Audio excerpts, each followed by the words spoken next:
Joosep Puusepp. Töötan Puuseppi restauraatorina mõned aastad juba ja selle teekonna algus on olnud umbes aastast 2002, kui ma läksin Kunstiakadeemia muinsuskaitse ja restaureerimise kooli ja seal käisin vahepeal veel hüppes eraldi Puuseppaks õppimas.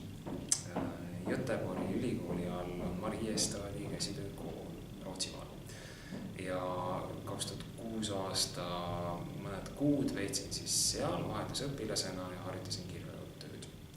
Kui näiteks siin Kultuuriakadeemias rahvusliku ehituse eriala noored saavad peamiselt mootortööriistadega harjutada, kuidas efektiivselt palkmaju ehitada, siis Rootsis me harjutasime just vanamoodi, kuidas kirve ja käsisaega tööd teha.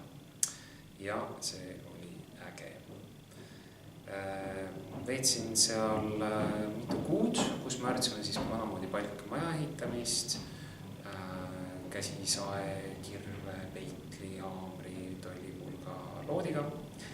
Ja siis saime juurde sinna mõned praktikad näiteks Östersundis, kus on Jamtli muuseum ja siis vahetasime seal palke rootslastega, see oli väga vahva.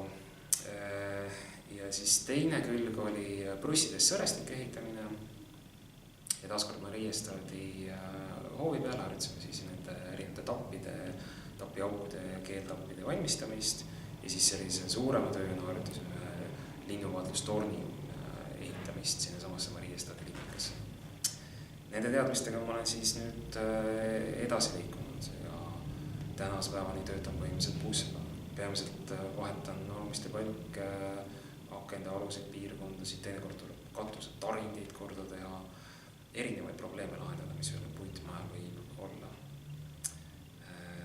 Ja sinna juurde on tarvis teada natuke tausta, et ma olen ise uurinud jõudumööda Eesti puit- ja palkmajade ajalugu, ehituse, tehnoloogiaid ja pidanud seda ka siis loengutes ja praktikates rakendama.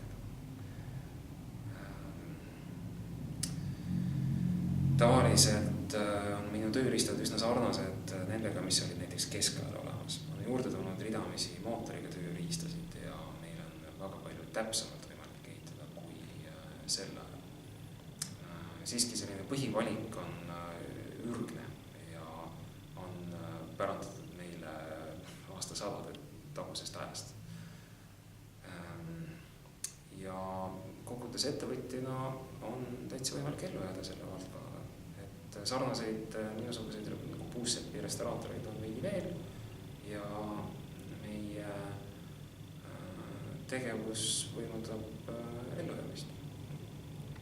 Selline lugu.